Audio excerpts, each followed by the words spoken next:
It's happening, 11th of October. The CW is rebooting Dynasty.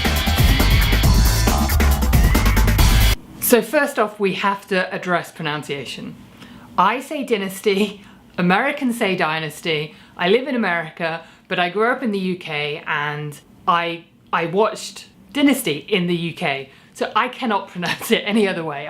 If I try, I could probably for the first minute say Dynasty and then I'm going to be quickly back to Dynasty. So I'm just going to stick to the UK pronunciation because otherwise I'll just be switching between the two and it'll just sound odd. So you say Dynasty, I say Dynasty, let's call the whole thing off. I have a confession to make. When I first heard about the Dynasty reboot, I have to say I wasn't super excited, looking it up, counting down the days. And it wasn't a negative reaction. It's not that I thought it shouldn't be rebooted. I thought it was like the superhero movies. You know, everybody has the Batman they grew up on, the Superman, the Spider-Man. So for me, Christopher Reeves would always be Superman, and whichever Superman that comes after that is as interesting, as brilliant as it is, to me, it's always gonna feel less than because it's not Christopher Reeves. Similarly, Joan Collins, she's my Alexis, and I just cannot imagine anything else. Now saying that, I did watch the trailers. Two things. First off, the CW's reboot is Dynasty with diversity. Who could resist that? I mean, the 80s original Dynasty, or classic Dynasty, shall we call it, classic Dynasty was whiter than white. There wasn't any diversity going on. The only African-American character we had was Diane Carroll. She was brilliant, but she was alone in a very white world. You know, it doesn't really reflect American society. So, not that Dynasty is grounded in reality, but still. Number two, the other thing that intrigued me was Stephen, the character of Stephen.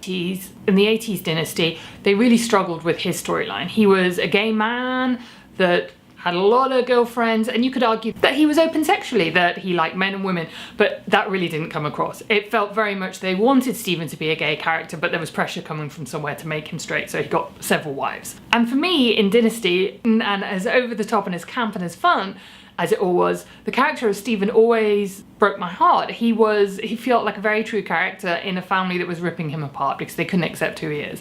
Anyway, it just felt like they had difficulty with that character. It's one of the things that really sort of jabs you in the eye when you rewatch them. So in the reboot, we have a confident, openly gay character in Stephen, and I think that's gonna be brilliant to watch.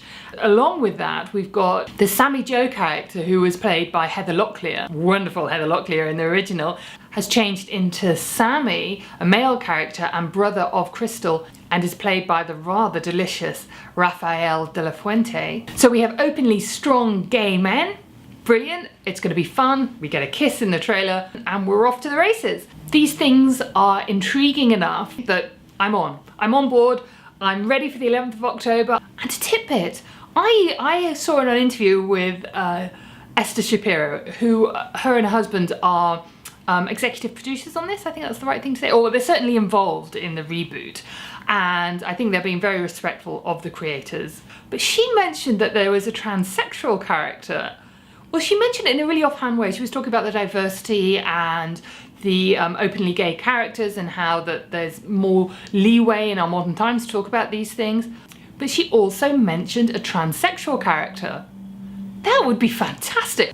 I don't know if it was a mistake or a misstep, whether she told us something we're not supposed to know, but I haven't come across it anywhere else on anything I've read about the reboot, so that's quite interesting. So the third thing that I really responded to in the trailers is that this doesn't seem to be Dynasty the Next Generation. So with Dallas, it was very much a generational reboot. So you had all the original characters and the younger generation were the focus of the story. With this reboot, I think they've done the very clever thing, and they're not just doing it generationally, they are reimagining it essentially. They're taking the spirit of Dynasty in the 80s and seeing if it can work in 2017. So you have the characters, but they're transplanted to now. So it's taking the history and the spirit of the original and translating it into now, which I think is very interesting. It sort of opens things up. And on a side note, you need Joan Collins.